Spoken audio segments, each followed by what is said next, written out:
آج ہم بات کریں گے روداد نویسی کے بارے میں۔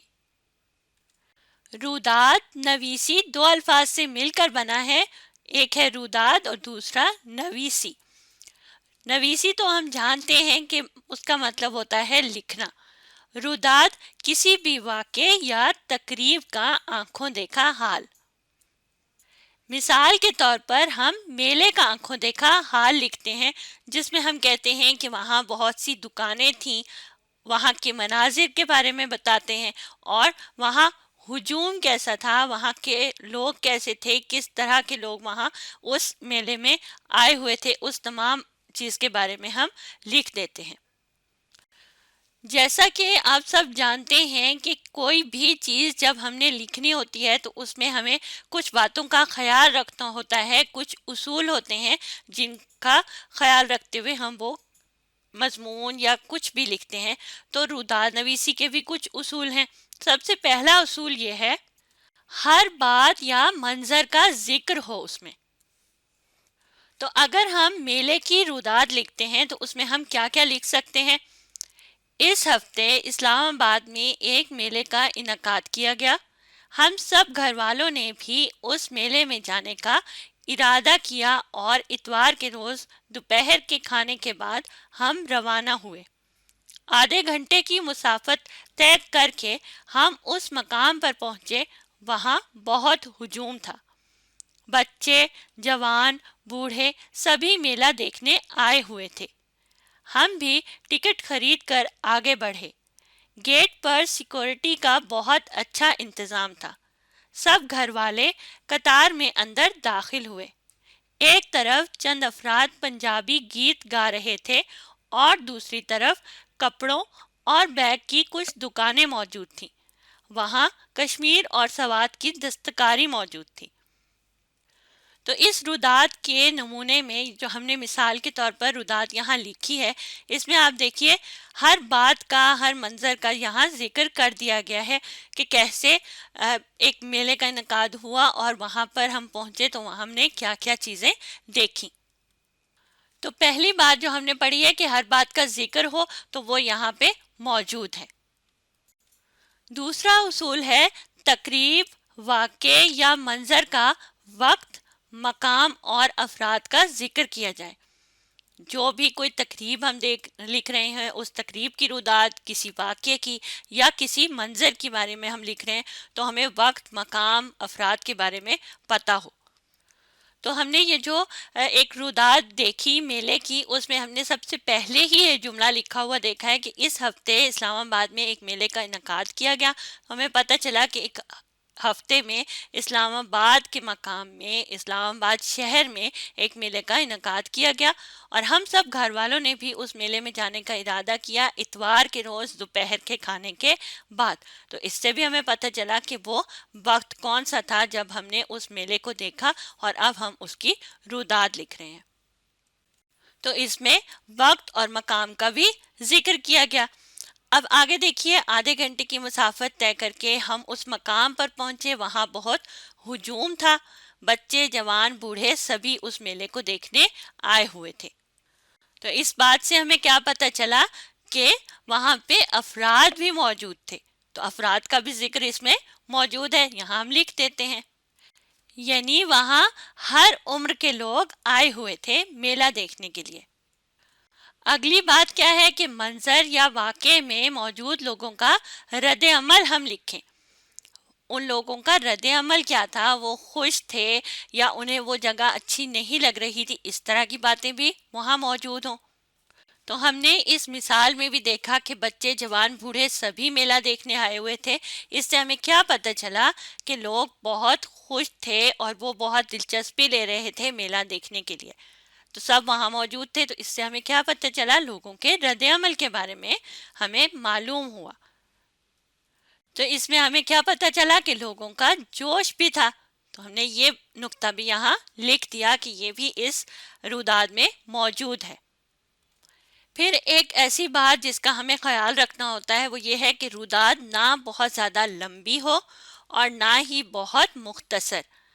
یعنی اتنی لمبی بھی نہ ہو کہ پڑھنے والا اس کو پڑھ کر بور ہو جائے، اور نہ اتنی مختصر ہو کہ پڑھنے والے کو سمجھ ہی نہ آئے کہ یہ یہاں پر اس روداد میں کس بارے میں بات کی جا رہی ہے۔ تو ایک جامع سی روداد ہونی چاہیے۔ جامع کا مطلب یہ ہوتا ہے کہ وہ لمبی اور مختصر تو نہ ہو، نہ لمبی ہو نہ مختصر، لیکن اس میں تمام باتوں کا ذکر کر دیا جائے۔ تو یہاں اس مثال میں ہم نے دیکھا تھا کہ یہ روداد نہ بہت زیادہ لمبی ہے اور نہ ہی بہت مختصر ہے، اور ہر بات کا یہاں ذکر کر دیا گیا کہ کیسے ہم اپنے گھر سے نکلے، کیسے ہمیں پتہ چلا کہ ایک میلے کا انعقاد ہوا ہے، منعقد کیا گیا، اور ہم گھر سے نکلے، ہم نے کیا کیا، کہاں کہاں سے ہم گزرے، اور کس طرح سے ہم نے وہاں چیزوں کو دیکھا۔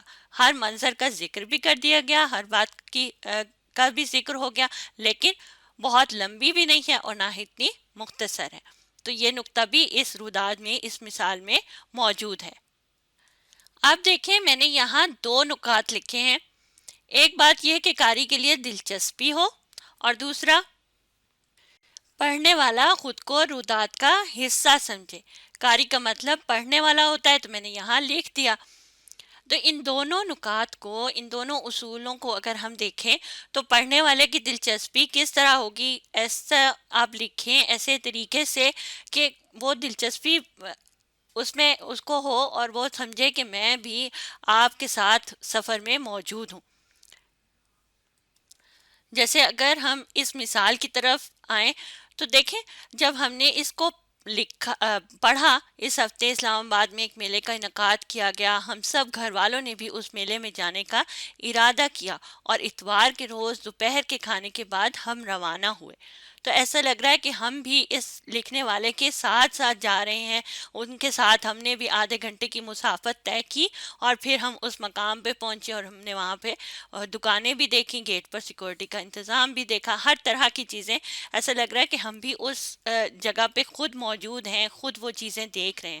تو اتنی دلچسپی پڑھنے والے کی اس میں موجود ہونی چاہیے روداد لکھتے ہوئے۔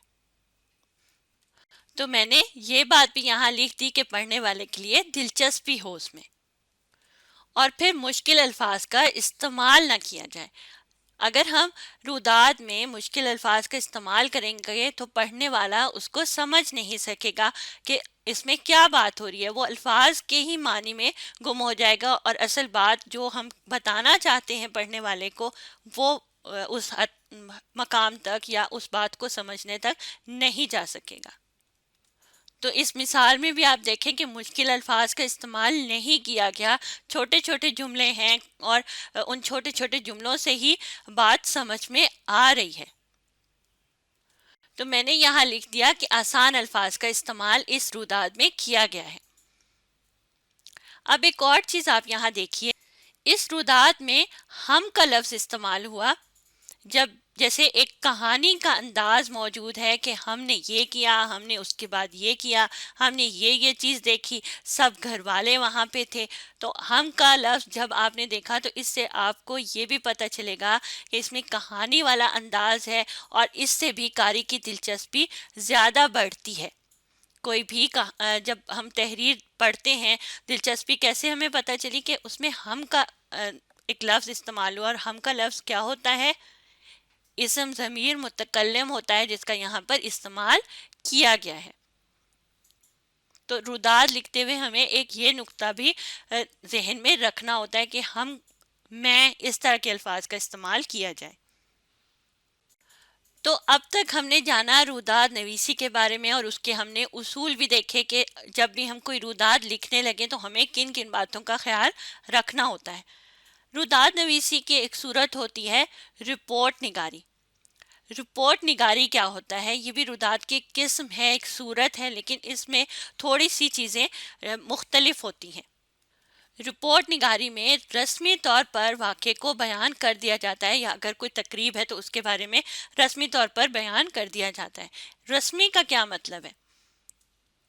رسمی جسے ہم دفتری بھی کہہ سکتے ہیں، یا انگلش میں ہم اس کو فارمل رائٹنگ کہتے ہیں۔ جیسے آپ اخبارات میں کسی بھی خبر کے بارے میں پڑھتے ہیں، وہ ایک رپورٹ ہوتی ہے۔ جیسے اگر ہم نے میلے کے بارے میں ہی کوئی رپورٹ اخبار میں لکھنی ہے تو ہم کیسے لکھیں گے؟